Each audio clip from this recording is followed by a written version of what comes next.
नमस्कार दोस्तों, मेरा नाम है आदर्श और स्वागत है आपका स्टडी आईक्यू में। आज का वीडियो एक इन्फॉर्मेशनल वीडियो है जहां पर मैं आपको ministry of health and family welfare की गाइडलाइंस के बारे में बताऊंगा जो उन्होंने फ्रीक्वेंटली आस्क्ड क्वेश्चंस के फॉर्म में अपनी वेबसाइट में रिलीज़ करी है। ये क्वेश्चंस वैक्सीन रजिस्ट्रेशंस, उनके साइड इफेक्ट्स, सोशल मीडिया पर चलने वाले मिथ्स और अलग अलग वैक्सीन की क्वेरीज से रिलेटेड है। मिनिस्ट्री ने क्यूएनए को अलग अलग सेक्शन में बांट रखा है और पहला सेक्शन जिसके बारे में हम बात करेंगे वो है वैक्सीन रजिस्ट्रेशन को लेके। तो इस सेक्शन का पहला सवाल है कि मैं कहाँ पे रजिस्टर करा सकता हूँ खुद को कोविड-19 वैक्सीनेशन के लिए। आप www.cowin.gov.in में जाके कोविन पोर्टल के थ्रू खुद को रजिस्टर करा सकते हैं। क्या कोई ऐसा मोबाइल ऐप है जिसे इंस्टॉल किए जाने की ज़रूरत है बिफोर वैक्सीन रजिस्ट्रेशन? तो ऐसा कोई भी ऑथराइज मोबाइल ऐप नहीं है वैक्सीन रजिस्ट्रेशन का एक्सपेक्ट आरोग्य सेतु। आप कोविन पोर्टल में लॉगिन करके या ऑल्टरनेटिवली आप आरोग्य सेतु के ऐप के थ्रू खुद को रजिस्टर करा सकते हैं। कौन सा एज ग्रुप खुद को रजिस्टर करा सकता है फॉर कोविड-19 वैक्सीनेशन? वो सारे सिटीजन्स जो 18 ईयर्स से ज़्यादा एज के हैं वो रजिस्टर करा सकते हैं खुद को फॉर वैक्सीनेशन। क्या ऑनलाइन रजिस्ट्रेशन मैंडेटरी है कोविड-19 वैक्सीनेशन के लिए? Covid centre limited number of slots provide कराते हैं ऑन स्पॉट रजिस्ट्रेशन के लिए। ऐसे सिटीजन्स जिनकी एज 45 ईयर्स या उससे ज़्यादा हैं वो ऑनलाइन या डायरेक्टली वैक्सीनेशन सेंटर पे जाके रजिस्ट्रेशन करा सकते हैं। पर ऐसे सिटीजन जिनकी एज 18 से 44 ईयर्स के बीच में है उनके लिए मैंडेटरी है अपॉइंटमेंट शेड्यूल करना before going to vaccination centre. Ministry ने वैक्सीन की एलिजिबिलिटी और कॉन्ट्रडिक्शन को लेके भी कुछ क्वेश्चंस को आंसर किया है। क्या वैक्सीन सबको एक साथ दी जाएगी? तो मिनिस्ट्री ने कहा है कि पोटेंशियल अवेलेबिलिटी को देखते हुए गवर्नमेंट ऑफ इंडिया ने प्रायोरिटी ग्रुप सेलेक्ट किए हैं जिन्हें प्रायोरिटी पे वैक्सीनेट दी जाएगी क्योंकि वो हायर रिस्क में है। इस प्रायोरिटी लिस्ट में पहला ग्रुप है health care and frontline workers का।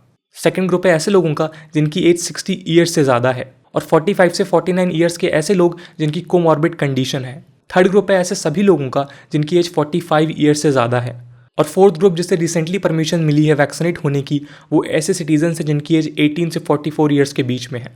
क्या एक ऐसा इंसान जिसे कन्फर्म्ड या सस्पेक्टेड कोविड-19 इन्फेक्शन है क्या उसे वैक्सीनेट होना चाहिए?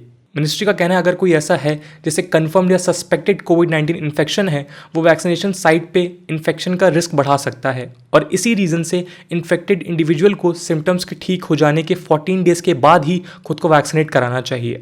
एक ऐसा इंसान जो कोविड-19 से रिकवर हो चुका है क्या उसे कोविड-19 की वैक्सीन लेने की ज़रूरत है?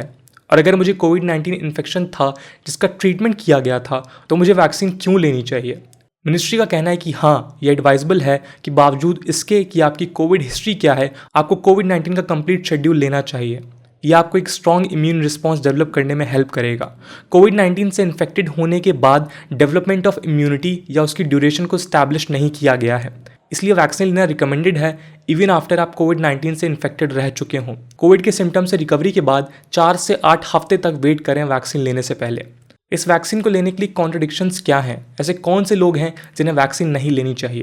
तो मिनिस्ट्री कहती है वैक्सीन के कॉन्ट्रडिक्शन में ऐसे लोग हैं जिनकी हिस्ट्री है एनाफिलैक्टिक यानी सीरियस एलर्जिक रिएक्शंस की प्रीवियस डोज ऑफ वैक्सीन के साथ और जिनकी हिस्ट्री है एलर्जिक रिएक्शंस की vaccines, injectable therapies, pharmaceutical products and food items के साथ।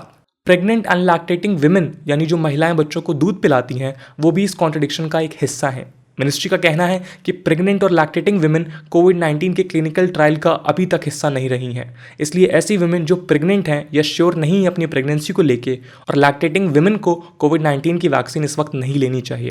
इसके अलावा मिनिस्ट्री ने कुछ प्रोविजनल या टेम्प्रेरी कॉन्ट्रडिक्शंस को भी मेंशन किया है।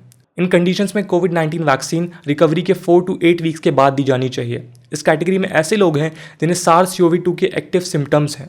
SARS-CoV-2 के ऐसे पेशेंट्स जिन्हें एंटी SARS-CoV-2 मोनोक्लोनल एंटीबॉडीज़ दी गई हैं या फिर कॉन्वेलेसेंट प्लाज्मा वो भी इस कैटेगरी का हिस्सा हैं। और ऐसे लोग भी इस प्रोविजनल कॉन्ट्रडिक्शन का हिस्सा हैं जो किसी इलनेस के चलते एक्यूटली अनवेल हैं और हॉस्पिटलाइज्ड हैं विद और विदाउट ICU।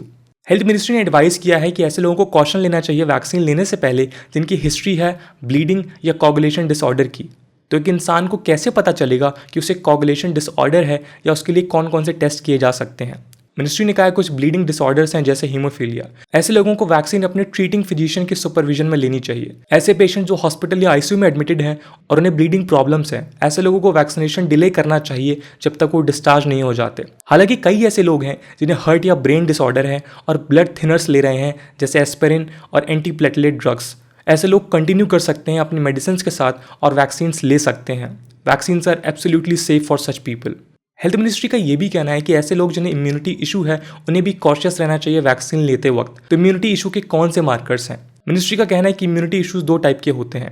पहला इम्यूनो सप्रेशन, जो किसी बीमारी की वजह से होता है, जैसे कि एड्स, और ऐसे लोग जो इम्यूनो सप्रेशन ड्रग्स लेते हैं जैसे कि anti cancer drugs and steroid. दूसरा इम्यूनो डिफिशियंसी, जो प्रोटेक्टिव सिस्टम में किसी डिफेक्ट की वजह से होता है, such as congenital immunodeficiency. जो अभी कोविड-19 के अवेलेबल वैक्सीन हैं उनमें कोई भी लाइव वायरस नहीं है, इसलिए ऐसे लोग जिन्हें इम्यून इश्यूज हैं वो भी वैक्सीन को सेफली ले सकते हैं, पर वैक्सीन उनके लिए उतनी इफेक्टिव साबित नहीं होगी। अगर ऐसा कोई भी इंसान वैक्सीन लगवाने जाए तो उसे वैक्सीनेटर को बताना चाहिए कि वो कौन सी दवा ले रहा है और वो किसी इम्यून इशू से सफ़र कर रहा है। वैक्सीनेटर के पास ऐसे लोगों की मेडिकल कंडीशन का रिकॉर्ड होना चाहिए। वैक्सीन के बाद आप क्या एक्सपेक्ट कर सकते हैं, मिनिस्ट्री ने इसको लेके भी क्वेश्चंस आंसर किए हैं। क्या मुझे मास्क या दूसरे अप्रोप्रिएट कोविड-19 प्रिकॉशंस लेने होंगे वैक्सीन लेने के बाद?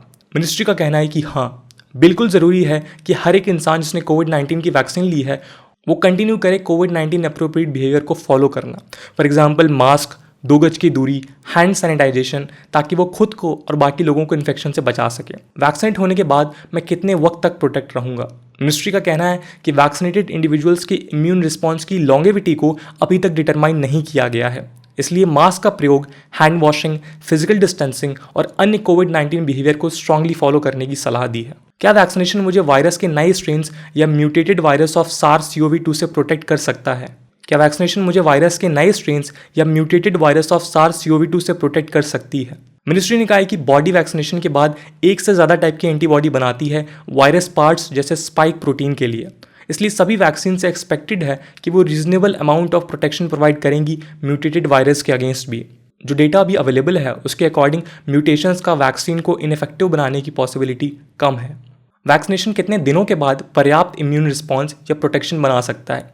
मिनिस्ट्री का कहना है कि एडिक्वेट इम्यून रिस्पॉन्स को डेवलप होने के लिए वैक्सीनेशन शेड्यूल के पूरे होने के बाद 2 से 3 हफ्ते चाहिए होते हैं। फॉर एग्जांपल कोविशील्ड या कोवैक्सीन की सेकेंड डोज लेने के बाद 2 से 3 हफ्ते में ये एडिक्वेट इम्यून रिस्पॉन्स डेवलप होगा। क्या आपको अल्कोहल अवॉइड करना चाहिए कोविड-19 वैक्सीन लेने के बाद? एक्सपर्ट्स के अकॉर्डिंग इस बात का कोई एविडेंस नहीं है कि अल्कोहल वैक्सीन की इफेक्टिवनेस पर असर डालता है। वैक्सीन लेने के बाद मुझे कौन से प्रिकॉशन लेने की ज़रूरत है? दोनों ही वैक्सीन एकदम सेफ हैं, पर अगर आपको कोई डिस्कम्फर्ट या कंप्लेन है तो आप नियरेस्ट हेल्थ फैसिलिटी पे कॉल कर सकते हैं या उस हेल्थ वर्कर को कॉल कर सकते हैं जिसका फ़ोन नंबर आपको वैक्सीनेशन के बाद रिसीव हुए कोविन SMS में दिया जाएगा। क्या ये ज़रूरी है कि मैं सेम वैक्सीन की ही दूसरी डोज लूँ? जो वैक्सीन अभी के लिए अवेलेबल हैं वो इंटरचेंजेबल नहीं है, इसलिए इंपॉर्टेंट है कि सेकेंड डोज भी उसी वैक्सीन की ली जाए जिसकी फर्स्ट डोज ली गई है। कोविन पोर्टल भी ये इंश्योर करने में हेल्प करेगा कि आपको सेम वैक्सीन ही मिले। इसके अलावा वैक्सीनेशन के कॉमन साइड इफेक्ट्स को लेके भी मिनिस्ट्री ने कुछ क्वेश्चंस को आंसर किया है। कोविड-19 वैक्सीन से रिलेटेड पॉसिबल साइड इफेक्ट्स क्या हैं? मिनिस्ट्री का कहना है कि कोविड-19 वैक्सीन आप तक तभी पहुंचाई जाएगी जब वो एकदम सेफ प्रूव हो जाएगी, पर कुछ कॉमन साइड इफेक्ट्स हैं जो कुछ इंडिविजुअल्स में देखे जा सकते हैं, जैसे कि माइल्ड फीवर, इंजेक्शन साइट के आसपास पेन एक्सेट्रा। स्टेट से कहा गया है कि वो अरेंजमेंट करें कोविड-19 वैक्सीन से रिलेटेड किसी भी साइड इफेक्ट से डील करने के लिए। वैक्सीन के कौन कौन से इमीडिएट या डिलेड साइड इफेक्ट्स हैं? मिनिस्ट्री का कहना है कि कोविशील्ड के केस में कुछ माइल्ड सिम्टम्स हो सकते हैं, जैसे कि इंजेक्शन साइट के आसपास tenderness, pain, headache, fatigue, muscle pain, malaise, higher body temperature, arthralgia, nausea. कुछ बहुत रेयर केसेस में डीमेलिनेटिंग डिसऑर्डर्स रिपोर्ट किए गए हैं इस वैक्सीन को लिए जाने के बाद, पर कोई कैजुअल रिलेशनशिप एस्टैब्लिश नहीं हो पाया है। कोवैक्सीन के केस में भी कुछ ऐसे ही माइल्ड सिम्टम्स देखने को मिल सकते हैं, जैसे कि इंजेक्शन साइट के आसपास pain, headache, fatigue, body pain, abdominal pain, nausea, vomiting, dizziness, tremor, sweating, cold, cough etcetera. इसके अलावा कोई भी सीरियस एडवर्स इफेक्ट अभी तक नहीं देखने को मिला है कोवैक्सीन के केस में। कौन से ड्रग या मेडिसिन ली जानी चाहिए वैक्सीन के एडवर्स इफेक्ट को मिनिमाइज करने के लिए? माइनर एडवर्स इफेक्ट्स के लिए, जैसे कि इंजेक्शन साइट के आसपास pain, tenderness, higher body temperature या मसल पेन एक्सेट्रा के लिए पैरासीटामोल को यूज़ किया जा सकता है सिम्टम्स को कम करने के लिए। सोशल मीडिया पर कुछ क्लेम किए जा रहे हैं कि कोविड-19 वैक्सीन फीमेल फर्टिलिटी को अफेक्ट कर सकती है। क्या ये सच है? मिनिस्ट्री का कहना है ऐसे र्यूमर्स जो सजेस्ट करते हैं कोविड-19 वैक्सीन इनफर्टिलिटी कॉज कर सकता है वो सही नहीं है और एकदम बेसलेस हैं। ऐसे र्यूमर्स पहले भी फैलाई गई हैं दूसरी वैक्सीन के लिए, जैसे कि पोलियो और मीजल्स के अगेंस्ट भी।